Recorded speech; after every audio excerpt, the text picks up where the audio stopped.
on to the fun of U.S. politics. And I tell you what, it's been another awful week for the Kamala Harris campaign. Not only did she flail her way through that Fox News interview with Bret Baier, but she also chickened out of going to the annual Al Smith dinner, a gathering in New York of New York City's most prominent Catholics, where traditionally politicians and presidential candidates give each other a bit of a light-hearted roasting. But she didn't show up, which meant that Donald Trump had the field to himself. And I tell you what, he didn't miss. Now, I'll get to the highlights from that in a moment, but first, let's check out how Kamala is coming up with an answer to that question which I know keeps on vexing her. What would you have done differently to Joe Biden? Let's see how she answered it this time when an MSNBC reporter bailed her up.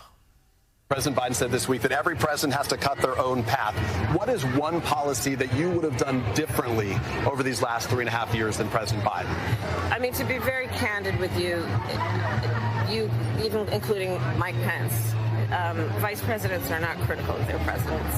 I think that really actually, in terms of the tradition of it and also just going forward, it does not make for a productive and important relationship. Oh, okay, so there we have it now. Kamala Harris, you spent the last 3 or 4 years pretty much doing nothing. Well, I guess she's at least being perhaps a bit more honest there, but that's not what Joe Biden said just the other day. Well, I'm in constant contact with her. She's aware we're singing from the same song sheet. She helped pass all the laws that are being employed now.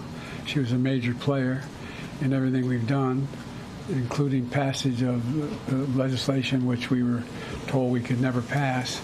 And so she's been, and her staff is interlocked with mine in terms of all the things we're doing. A little bit of difference there, but anyway, let's get on to the roast. As I said on Friday, the great and the good of Catholic New York, including the Cardinal, got together for the annual Al Smith dinner, which is where politicians and presidential candidates take the proverbial out of one another. And Trump certainly took the brief, he took the opportunity, though he did open with a shot at himself. Sort of. Nope, I've got nothing. I've got nothing. There's nothing to say. And then there was this. It's a true pleasure to be with you this evening. Amazing pleasure. And these days, it's really a pleasure anywhere in New York without a subpoena for my appearance. Naturally, Kamala Harris was the target of much of the routine. Have a look at this.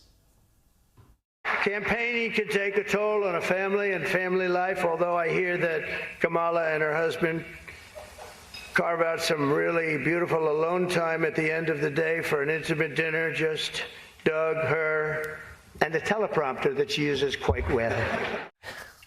The affinity group White Dudes for Harris also copped a serve.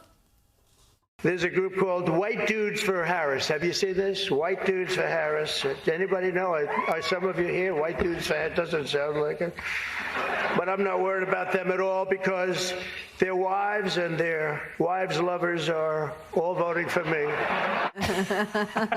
Even the Cardinal had to smile at that one, which makes you wonder what maybe he's heard in the confession box. Now, Trump also took this shot at Tim Walz. I used to think the Democrats were crazy for saying that men have periods, but then I met Tim Walz.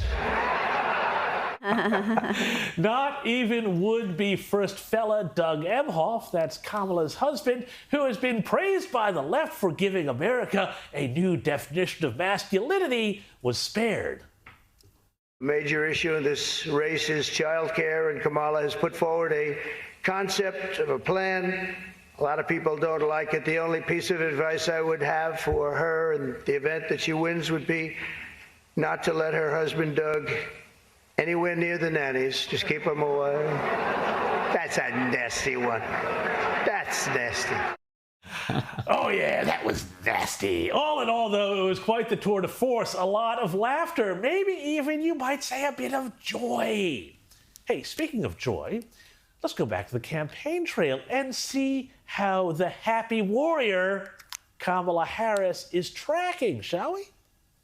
Would never again have the privilege of standing behind the seal of the President of the United States. Never again. Never again.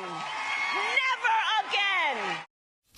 Jeez, I think the joy is gone.